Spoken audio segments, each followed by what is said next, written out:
How do you feel when you switch to Geico and save on your car insurance? It's like going to work on one Thursday morning and thinking to yourself, just one more day until Friday. But then somebody in the elevator says, Happy Friday! Then you check your phone quickly and discover today is actually Friday. So yes, Happy Friday, random stranger in the elevator. Happy Friday indeed. Yep, switching and saving with Geico feels just like that. Get more with Geico. How do you feel when you switch to Geico and save on your car insurance? It's like going to work on one Thursday morning and thinking to yourself, just one more day until Friday. But then somebody in the elevator says, Happy Friday! Then you check your phone quickly and discover today is actually Friday. So yes, Happy Friday, random stranger in the elevator. Happy Friday indeed. Yep, switching and saving with Geico feels just like that. Get more with Geico.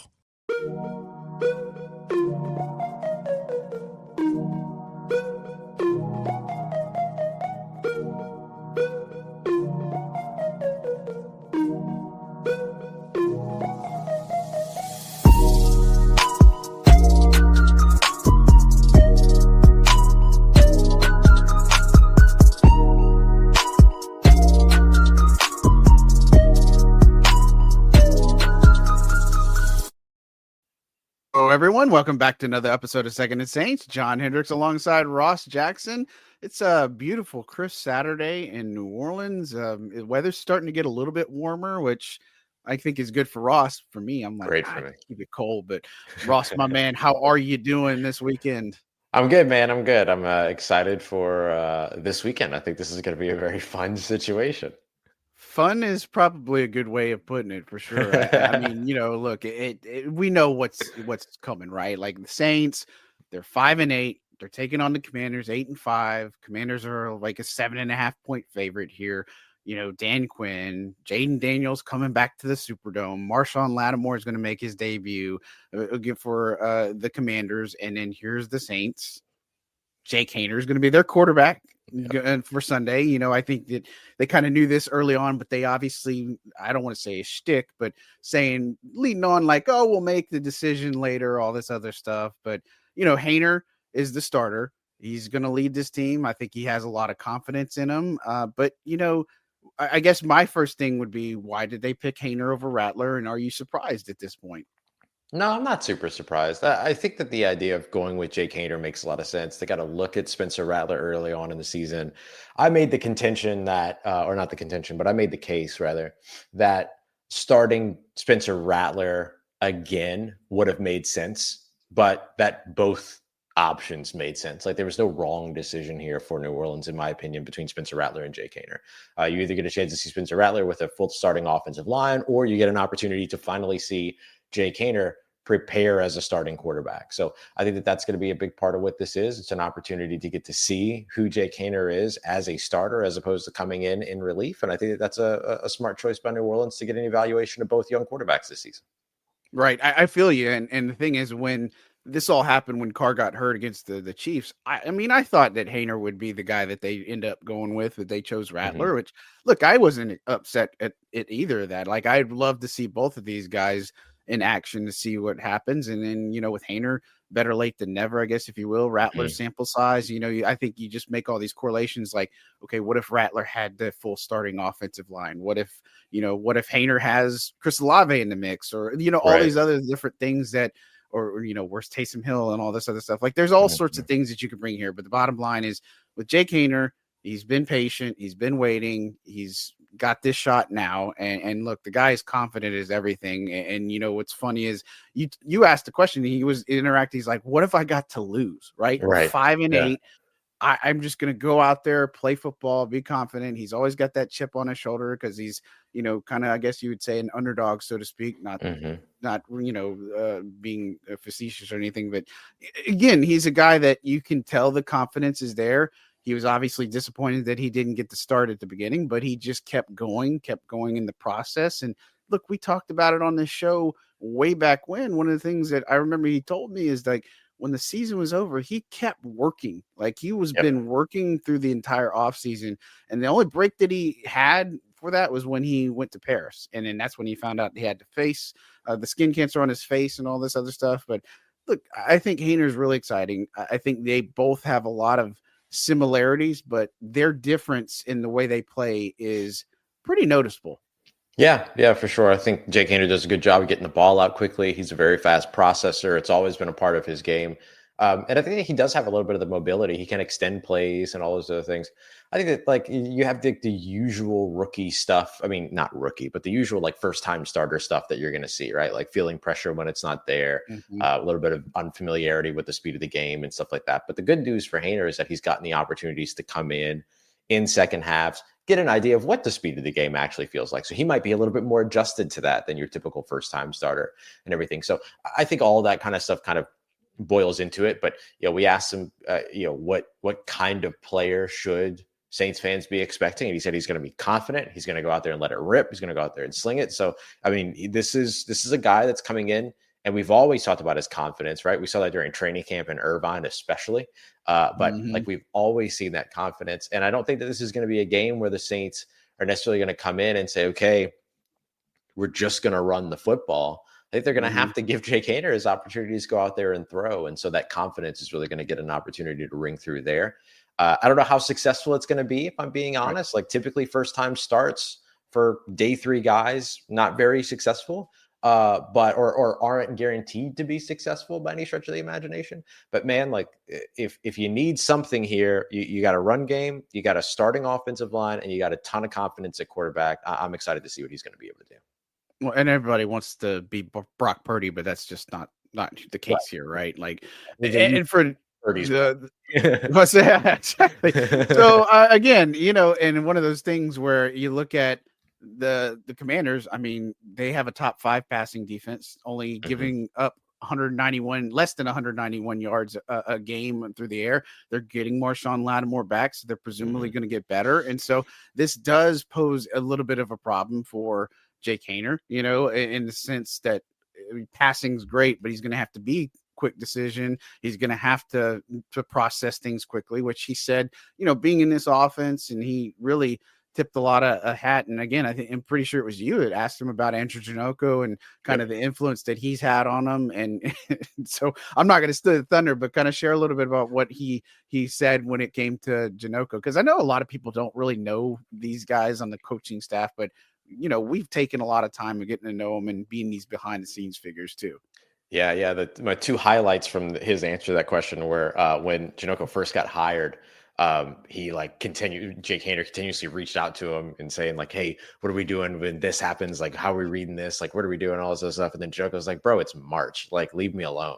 Like, I don't know. Like, I don't even know the offense yet, man. Like, chill out and everything. And so like, you could kind of feel sort of the hunger for development, the hunger for knowledge and everything that Haener displayed in that. And then the other thing that I thought that was really cool that he highlighted was how much Andrew Janocko looks like he shows up and just loves his job.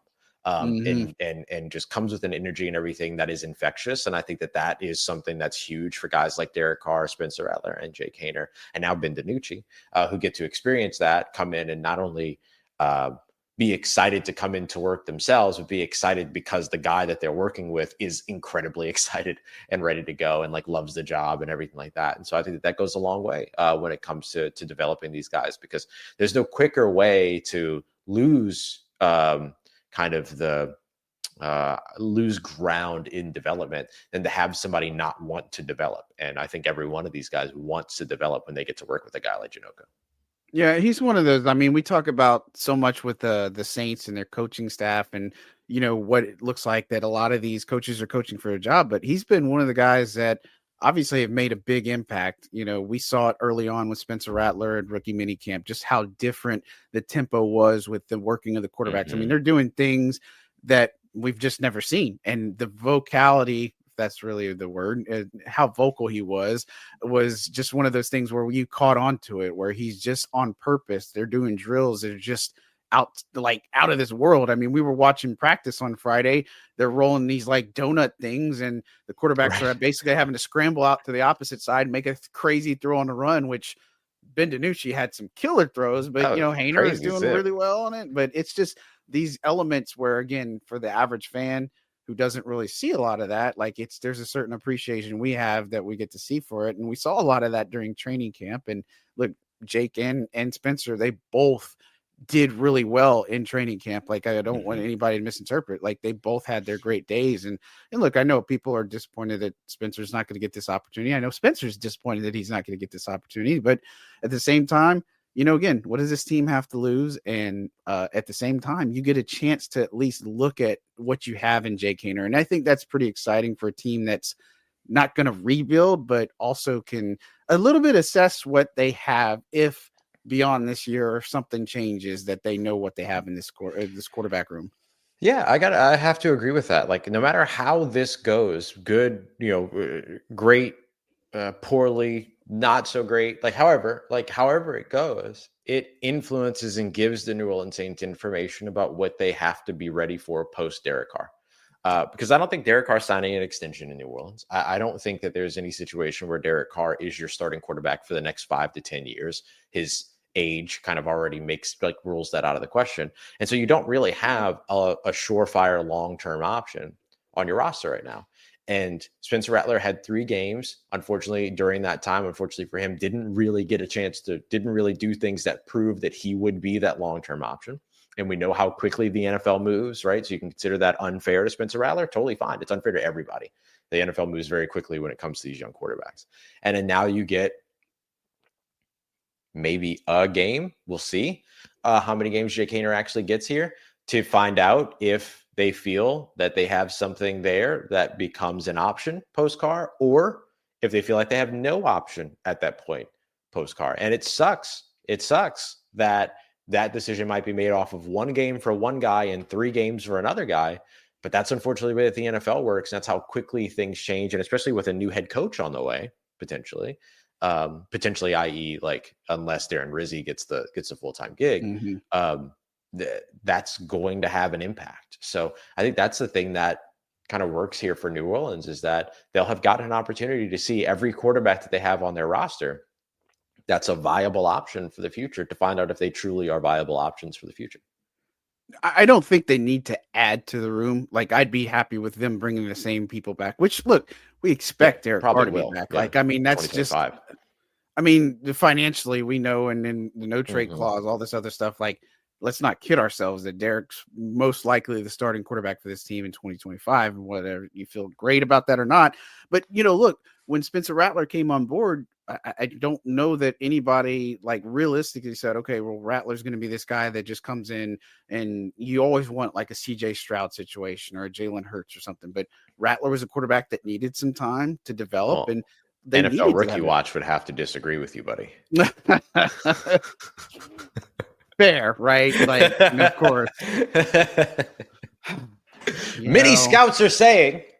Yeah, well, you know what? The mini scouts that weren't in training camp. That's the funny part. Because we were there, and I guarantee you they weren't there. So, but anyways, I digress. But look, again, I like the concept of Rattler next year too, or the next 2 years or something. And same thing with Jake Haener, but you're going to have to, this is the growing pains. Again, you don't hit it right off the bat. And look at Bryce Young.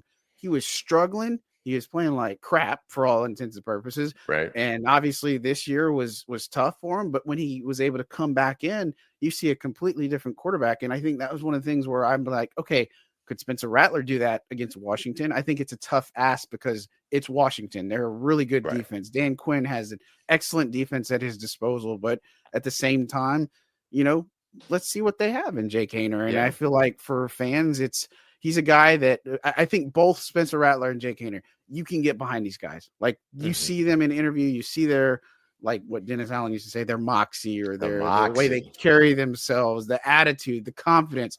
That's what I want in a quarterback. Like, I'm going to go out there and ball. Like, okay, I love that. But, a lot has to go right for New Orleans to be able to win this game. Yeah, absolutely. Absolutely. And look, it's going to really, the quarterback conversation is the quarterback conversation, but really the success in this game comes from the run game for New Orleans, I think. I mean, they're going to be going up against the 27th ranked rushing defense in the NFL, and Daron Payne, one of their key defensive linemen, just went on the injury report with a back injury on Friday, did not participate and is now questionable. So a midweek injury for the team that the New Orleans Saints are playing against, as opposed to the New Orleans Saints. So that's a good sign.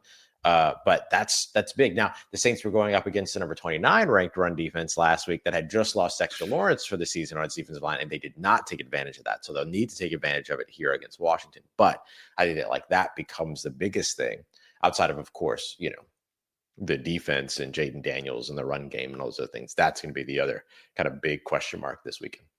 Yeah, offensively, like too many negative plays last week. Like you got to get in your bag, and this is a team that you can't leave it anything out there. And so I feel like they can shock some people. I know that New Orleans, the way that they're tracking, obviously they're not going to get in the postseason. And, look, if Derek Carr starts this game, I don't know what the outcome could be here but at the same time, New Orleans just continues to be riddled with injuries and such, and they're going to have to play a nearly perfect game to be able to upset Washington. And look, I know we got plenty more to talk about that, but we will need to make sure to get a word from our sponsor. A word, not a lurd. No, I like a word. Hey folks, John Hendricks here, Second and Saints. Wanted to talk to you quickly about Underdog because it is the place to play if you're a sports fan looking to win money while watching sports. With over 5 million happy players and $2 billion won, Underdog makes it fun and easy to cash in on all your favorite athletes' performances. Compete against other players by just selecting higher or lower on 2 or more player stats, and you could win up to 1,000 times your money. So turn every touchdown into a win with Underdog. This season, Underdog is going to be running a special promo or bonus almost every single day, like profit boosts, discounts, or free picks. Plus, all new users get a free pick. You could win up to 1,000 times your money just by choosing higher or lower on player stats like passing yards, interceptions, touchdowns, and much more. Create entries with all football selections or mix and match across your favorite sports. Underdog puts the power to cash out in your hands. Now you can either keep riding with your entry or tap the Win Now button to cash out whenever you want. And with Underdog Rescues, you can get your money back and receive a promo if an early injury causes your entry to lose. With Underdog's Double Flex option, you can even take 2 L's and still have your entry to be a win. So go download the app today and use code Second Saints to get up to $1,000 in bonus cash instantly. That's code Second Saints. Now here comes the legal jargon. Must be 18 or older, 19 and older in Alabama and Nebraska, 19 and older in Colorado for some games, 21 and older in Massachusetts and Arizona, and present in the state where Underdog Fantasy operates. Terms apply. Void in Colorado. Concerned with your play? Call 1-800-GAMBLER or visit www.ncpgambling.org. Arizona, 1-800-NEXT-STEP, 1-800-639-8783, or text NEXT STEP to 53342. New York, call the 24/7 HOPE line at 1-877-8-HOPE-NY or text HOPE-NY 467-369. How do you feel when you switch to Geico and save on your car insurance? It's like going to work on one Thursday morning and thinking to yourself, just one more day until Friday. But then somebody in the elevator says, Happy Friday! Then you check your phone quickly and discover today's actually Friday. So yes, Happy Friday, random stranger in the elevator. Happy Friday indeed. Yep, switching and saving with Geico feels just like that. Get more with Geico. How do you feel when you switch to Geico and save on your car insurance? It's like going to work on one Thursday morning and thinking to yourself, just one more day until Friday. But then somebody in the elevator says, Happy Friday! Then you check your phone quickly and discover today's actually Friday. So yes, Happy Friday, random stranger in the elevator. Happy Friday indeed. Yep, switching and saving with Geico feels just like that. Get more with Geico. Back here on Second and Saints, John Hendricks alongside Ross Jackson. Ross, before we go to the break, I mean, we're talking about not my word fumbles, but obviously we're talking about the Saints offense and just kind of the things that they need to do here, right? And I think that, again, we know on the opposite side, and we'll talk about that shortly, but for the Saints offense, I mean, what has to go right for them to even be in a position to say, okay, maybe they can tend to stick toe-to-toe with Washington or at least make this interesting? Yeah. I think pass protection has to be a big part of it. And for all the struggles that the Saints had in the run game last week, they were awesome in pass protection. Like I know that they had the one sack that they gave up to Brian Burns, but that was like Brian Burns on 2 tight ends. He split the tight ends, got the sack. Like, okay, sure. But I think it was the only 6 pressures according to Pro Football Focus that the Saints gave up on offense. So I think that pass protection absolutely has to be there. And then the run game has to be there for sure as well. I think that's got to be the biggest thing. And so that partnership or that complement between Alvin Kamara and Kendre Miller, who Alvin Kamara missed the first 2 days of practice, was back on Friday, no designation, good to go, just missed with illness. But the complement between the two of them has got to be kind of on point again this week. And I think those two things are the things that at the absolute base, like foundation, have to be right in order for the Saints to really even find themselves in this game. And I'm going to say the same thing I said when Spencer Rattler started. It's on Clint Kubiak to make Jake Haener comfortable early on in this game. You don't need him to have to play from behind 21 points. Like, you need to put him in a position to win. I know he's talked a lot about working with some of the tight ends. Like, he's got familiarity with a guy, like a Mason Tipton or something. I don't know if Tipton's going to play in this game, but what's his chemistry like with Kevin Austin Jr.? He talked about Marquez Valdez-Scantling and some of the work he's been able to put in with him. And so, again, I think that's the biggest thing for me is get Haener comfortable early. And look, everybody we talk to, even Rattler, just whoever, when it's a rookie, and I think Kendre Miller was like this too when he came back. It's like, just get that first hit out of the way, right? Like, just get that first hit that you take, and then everything will kind of just be able to fall in place there. And so I think for New Orleans, it does start up front. It's going to be a trench type game, right? Like, we know it on both sides that this is where they're going to win or lose is in the trenches. And again, it's kind of like football 101, but for New Orleans offensively, I would like to see a lot better run support, because I'll chalk up the Giants game to rust, right? Like Eric McCoy coming back, Lucas Patrick, let's chalk that up to rust. But this, in theory, would be the game where you see this offensive line be able to kind of assert their dominance a little bit and hopefully be their best friend, because their best friend would be keep Jaden Daniels off the field. And you do that by having long, sustainable drives. Yeah. I wouldn't be surprised if the first play of this game is a outside zone play action shot to the middle of the field. Not shot, but like intermediate shot to the middle of the field. That's what they did with Rattler most of the time.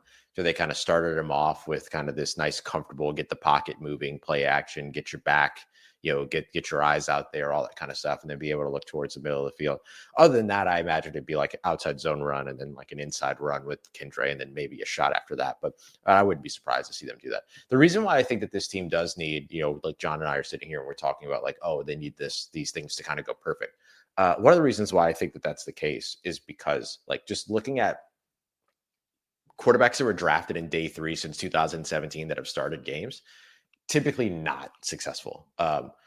Just looking at a couple different percentages here, 35.1% win percentage over the course of all the games that those quarterbacks have played. So 46 quarterbacks were drafted that fit that category. Day 3 since 2017, that's rounds 4 through 7.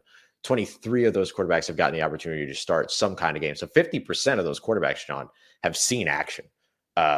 And I think that has a lot to do with the sort of swelling of quarterback injuries and things like that we see right nowadays. And probably the careful nature that teams are taking when it comes to those injuries nowadays. But only out of those 23, only 5 won their first game. And you mentioned Brock Purdy earlier. Brock Purdy is obviously a huge factor in these numbers. Of the 185 games played and started by these quarterbacks, 35.1% win percentage. If you take Brock Purdy out of that factor, it's a 27.8% win percentage, 42 and 109 over the course of those 151 games. So this is why we're talking about why, like, yes, there's a lot of promise and there's a lot of fun things that could happen with a Jake Haener, but historically speaking, and look, it's okay to remove Jake Haener from this because we haven't seen Jake Haener start a game yet, right? But what we're just looking at is kind of like the trend of what happens when a day 3 drafted quarterback starts games. Typically, they only win about a quarter of the time if their name's not Brock Purdy. So it's a challenge here for Jake Haener. And of course, it comes down to more than just a quarterback. It comes down to the other pieces around, which is why we're discussing like some of the other things that have to happen around him in order for the Saints to be able to win this game. And look, Derek Carr's not been put on IR.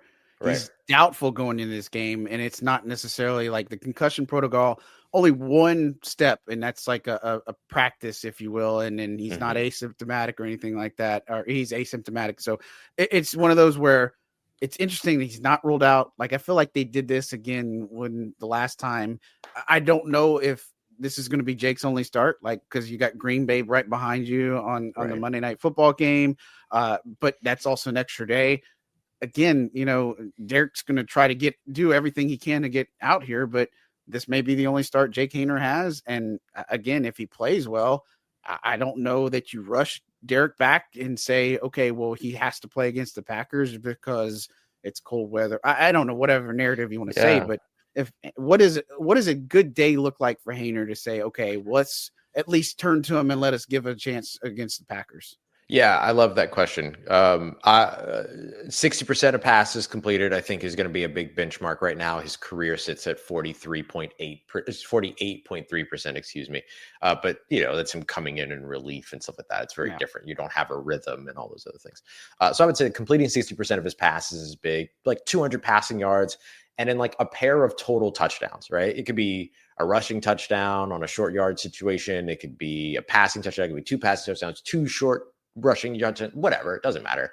But just like seeing him move the ball well with the offense and the offense be able to operate around him. 60% of his passes completed, around 200 passing yards, 2 total touchdowns. And then ideally, and this is something he's done very well, no turnovers. Like, or at least no turnovers contextually, right? If you put a pass perfectly placed for a wide receiver and then the ball bounces off the hands of that receiver and into the hands of a defender, there's context to that, right? So what I mean is like turnover worthy passing and everything like that, you want to keep to a minimum, but he's done a pretty good job of that. But I think that's all you really need. Like, this isn't a situation where you need a guy to go out there and throw for 350 yards and 5 touchdowns and everything. And if that happens, awesome, super fun. Yeah, I'm there for crazy. But like, that's not necessarily what you need if you're Jake Haener, in my opinion, to earn the opportunity to start again next week if Derek Carr's not ready to go. Yeah, and I'd agree. I don't think it has to be this earth-shattering day. And again, if they can lean on the run and establish that, it helps. I mean, you look at how they stumbled last year under Pete Carmichael and all that. Just set yourself into third and manageable, right? Yep. Get your first and second down. I'm okay with some aggressiveness. I think that he has the ability to be able to lead and be aggressive in some of these aspects. Again, I think Spencer's probably got a much better deep ball on it, but Haener's got a lot of quickness and his zip's pretty good too. And so again, I don't expect him to just start saying, all right, well, MVS is down there somewhere, let's just chunk it down or something. You know what I mean? But I think his is going to be that short to intermediate type of game. And it's much of what we saw in training camp too, is where he's going to be able to shine a little bit. So I'm with you. I think, for him, it doesn't have to be some crazy performance like a Tua or a Patrick Mahomes at their best, or a Josh Allen. Like, he doesn't need that. 2 total touchdowns sounds about right. 200 yards in the air would be fantastic. And 50 to 60% completion, I think that's more than admirable for him. So we've talked about a lot about the Saints offense, mainly Jake Haener, but shifting to the Saints defense, which is going to be having their hands full, right? So Jaden Daniels comes to town. Now, look, Washington, if you didn't know, before their bye week, they were able to beat up on the Titans. Whoop-de-doo. That was their get-right game. But before that, they had lost 3 straight. One of those, they shouldn't have lost to the Cowboys. That was the craziest thing I think I've seen in a long time, other than their Hail Mary that they had against the Bears. But, Jaden Daniels, I don't want to just say, dual threat quarterback, but he can throw the ball extremely well, but he can also move, evade, do all the things. And so for the Saints defensive line, you saw what happened last week to Drew Lock. This has always been a common problem for the Saints, is you got a quarterback who can take off. So coverage great downfield, but here comes Drew Lock running for 20-something yards or whatever the case may be. Jaden Daniels poses a similar threat, but obviously he's got exponentially more talent than one of the most talented quarterbacks the Saints have faced all year. Oh yeah, without a doubt. I think you have to put him up there with like the Jalen Hurtses in terms of the caliber of quarterback that the Saints have faced so far this season. Yeah, the Drew Lock one, like if you look at some of the runs that Drew Lock had during the game, including the one where he inexplicably just turned right for no reason and just decided he didn't want that first down anymore. Like a lot of those are house calls for Jaden Daniels, like or close, like they're big breakaway runs for Jaden Daniels. And so like that's where the Saints are going to have to be very disciplined. And that's where potentially the return of Tano Passanio, if that could happen. We've seen we've seen DeMarco Jackson not practice this week. Is if he's a candidate for IR, that opens up the spot for Tano Passanio, who could potentially come in for this game. And so we'll see how the Saints manage it. But you're looking at the opportunity, or you're looking at the need here for lane integrity, eye discipline, and then maintaining sort of these rush lanes, but maintaining your ability to collapse these rush lanes and escape lanes for a Jaden Daniels. Because if he finds those, it's going to be tough. Now they're going to be without one of their top wide receivers in Noah Brown, which means they're going to have to find a second receiving option outside of Terry McLaurin. I expect it to be Zach Ertz, so it's going to be a big day for a guy like Ugo Amadi, for instance, who will draw a lot of that tight end coverage. He quietly played like one of his best games of his career last week up against the Giants. He was awesome. It's crazy. And so I'm looking forward to seeing what some of those matchups are going to be. But I think the biggest threat that Washington poses to New Orleans outside of their scoring potential as a top 5 scoring team is going to be their run game, right? Brian Robinson Jr. and what Jaden Daniels is able to do on the ground. It just raises the floor of that run game so much. And the Saints are not great against the run. They're not great against the rushing quarterbacks. And so I think that's going to be the key matchup in this one to watch out for. Right. And what comes to mind is the almost sacks, like they got him right there, but then Jaden Daniels is one of those guys that can just get out of it. And look, you mentioned the run game. Brian Robinson Jr. is extremely talented. Obviously, Austin Eckler, if he was in this game, that would be even more of an upside for him. But, again, they have it's going to be fascinating to watch Terry McLaurin if he's going to go up against Kool-Aid or if he's going to go up against Alante, if they're just going to play sides. Like, I'm curious to see what that looks like, and such. But, I'm with you. I think Zach Ertz is going to be a big part of this game plan for Washington. And Jaden Daniels, if he doesn't see it, he's going to make it work with his legs. And so, again, I think Washington's one of those teams where they're really scary at this point. And, look, I feel like they're a team that's obviously going to be in the postseason. They need this game too, but for New Orleans, the defense that we saw last week, I mean, they did a lot of good things against the Giants, but again, let's just take that for what it's worth. Drew Lock did not look good. They were able to shut down Tyrone Tracy Jr., which is what I kind of expect them to be a focal point and stop and run against Brian Robinson Jr., but it just goes more than that. Like McLaurin is much, with all respect to Malik Neighbors, Terry McLaurin's in a different category. You know what I mean? Like, he's definitely one of the top tier receivers, in my opinion, at least in this league. And so I think that, that's going to be something if they can get the pass protection there. But look, Chase Young is coming off a game, and look, let's just say the revenge game factor, right? Marshawn's won, but Chase Young, John Ridgeway the third. But Chase Young is coming off one of the best games he's played with the Saints, and like, he was incredible last week.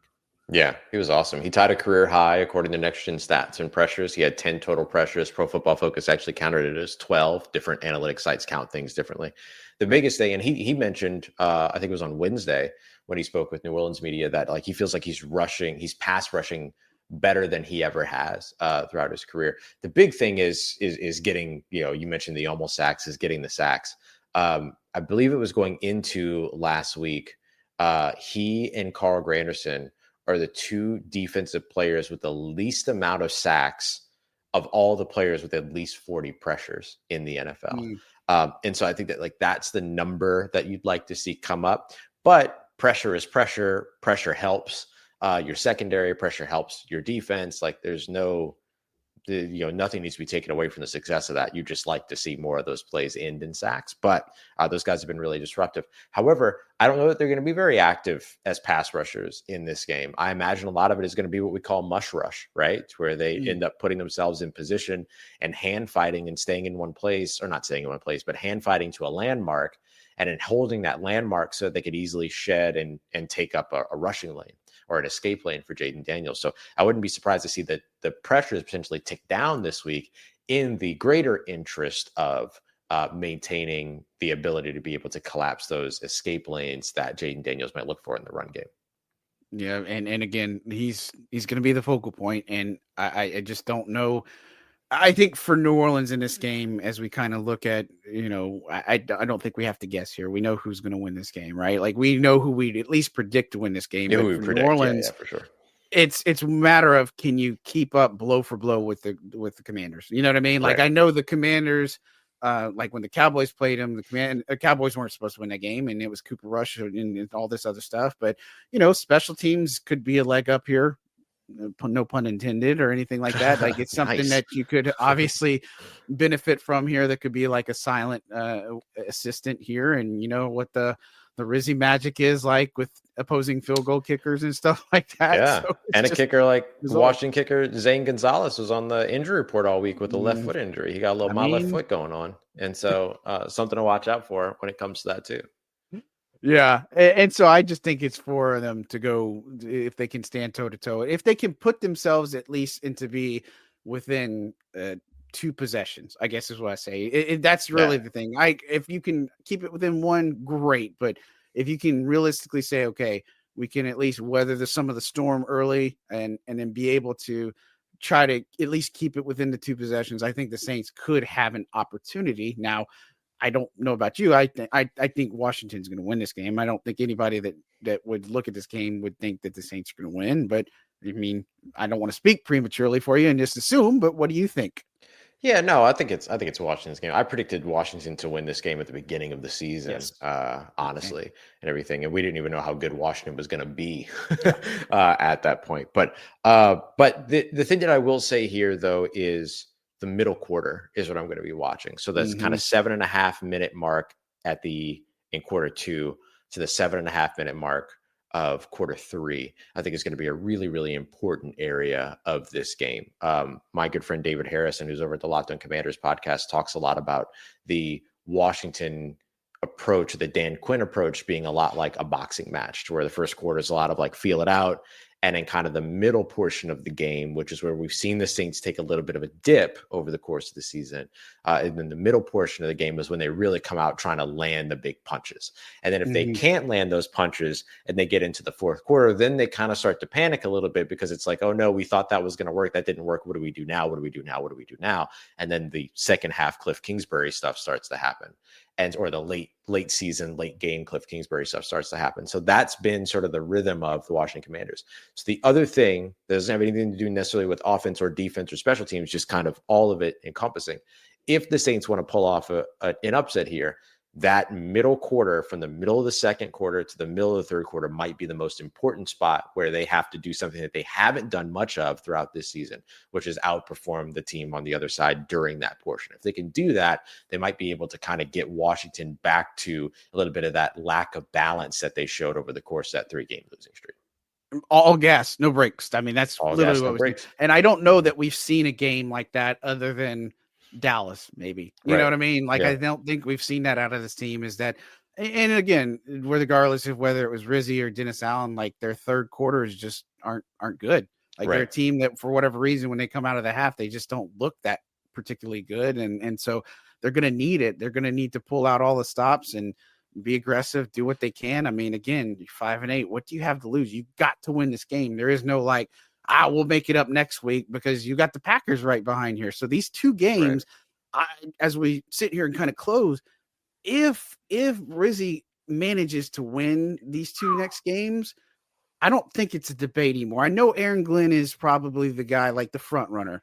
It's funny you bring up Cliff Kingsbury. I think he might get some looks in the offseason. I'm not saying the Saints, but and you probably did it too, but when I looked at all these coaching candidates, Kingsbury is somebody that I think is going to get some looks, and Saints could look his way. But I'm with you. His second halves are kind of like, but for New Orleans, if Rizzy could split these 2 and find out a way to win Washington, and if he loses the Packers, I think that's a win for him. But if he beats these next 2 games, especially with not having Derek Carr, especially not having Chris Olave, all this other stuff, I don't know that it's more of a question that Rizzy is not your next head coach.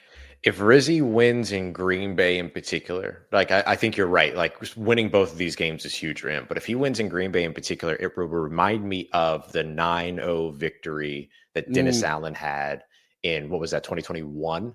That was a Sunday night football game, if I remember correctly.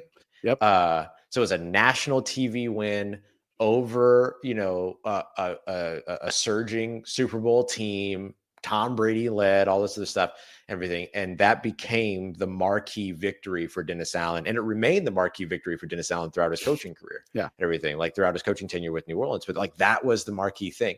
And so I highlight that as to say, like, the one marquee win doesn't necessarily guarantee success afterwards, as we saw. But like that Green Bay game, if Darren Rizzi wins that, if the Saints win that Green Bay game with Darren Rizzi, and especially if they can compound it with an upset against Washington, it changes the entire complexion of the conversation around Darren Rizzi. And it goes from, is he a viable candidate, to who's competing with Darren Rizzi for the head coaching spot. Like, that would be huge for him. I don't see it happening, Right. but man, that would be huge. And especially that nationally televised Monday night, Green Bay, Lambeau Field, nighttime game, December 23rd, Christmas Eve. Like, it's all there. You know what I mean? It's all the story. It's all the winter fantasy story or Christmas story or whatever you want to call it. And everything. Like, it's that would be huge for him.